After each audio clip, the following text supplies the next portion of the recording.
volleyball is a team sport that requires 5 fundamental skills. We have dribbling, passing, shooting, layup, and defensive stance. Dribbling, bound dribble. A dribbling characterized by hard, low dribbles for driving or coming from the court of the opposing team, bring into the offensive team's court.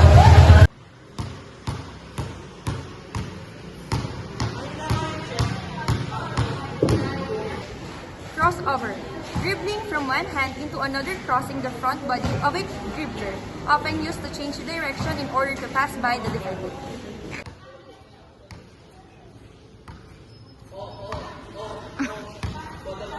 Between the legs. Dribbling the ball between either legs to change direction, to attack, or to stop quickly to pass by or deceive the defender.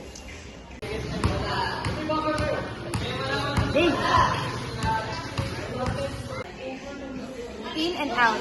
A dribble characterized by a fake crossover to counter the defender by bringing the ball inward and quickly retracting it outward.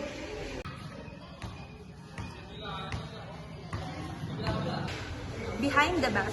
A cross dribble from the back of the dribbler, a great way to maintain protection on the ball to avoid steals.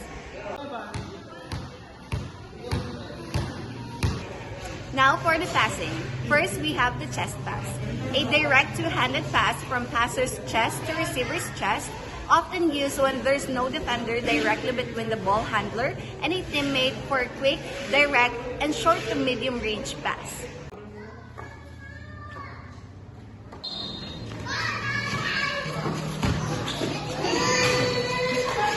Second is the bounce pass. It is a pass thrown with the same motion as chest pass, either one hand or both hands, but it is aimed at the floor, bouncing once about 2/3 distance to the receiver, arriving at the hips or the waist level.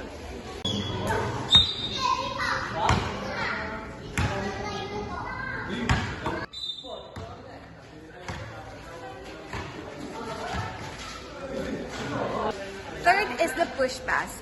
A one-handed pass performed by pushing the ball directly towards a teammate without bouncing on the floor.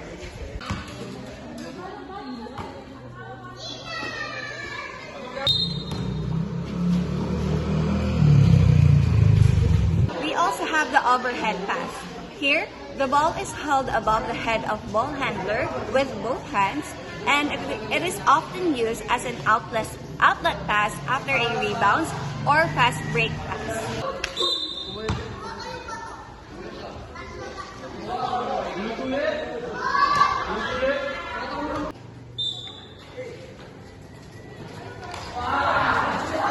Lastly is the baseball pass.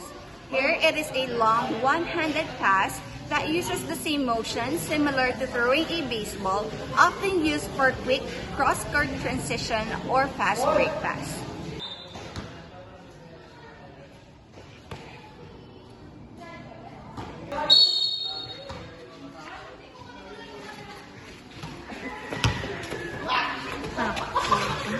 Next is shooting. First is the jump shot. Most common shot from mid to long range area where a player jumps straight up while raising the ball above their head and releases at the peak of their jump. Second is the free throw shot, also known as foul shot, an unguarded one-point shot awarded after a player into opposing team commits a violation or foul that is taken from the free throw line.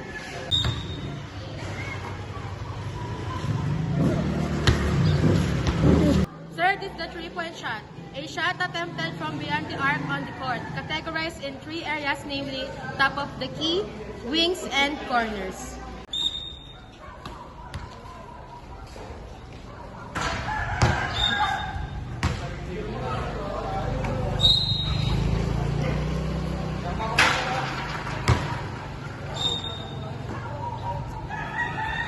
Fourth is the mid-range shot, a 2-point shot attempted between the paint area and 3-point line that requires footwork and soft touch on the ball. Lastly is the layup, the most common and important shot attempts in basketball.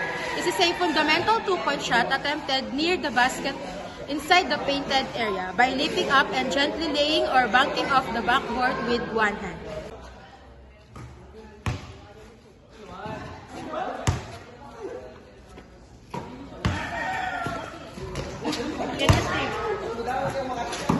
stock defensive stand. It is a balanced, athletic, ready position to prevent opposing team from scoring, performed by feet shoulder with the port. Knees bend similar to a squat, hip low, quick, sides of feet and hands active and wide to cover spaces and react quickly to the offensive player.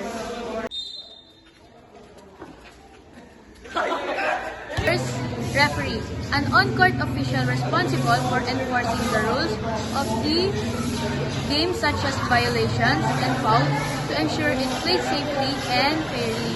They are the final decision makers on rules interpretations during the game.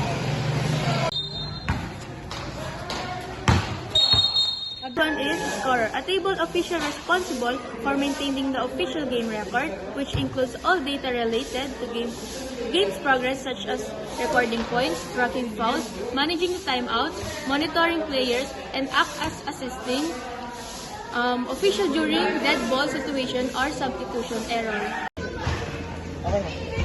The third one is timer. Timer is primarily responsible for accurate measurement of all playing, time outputs, and interval of plays.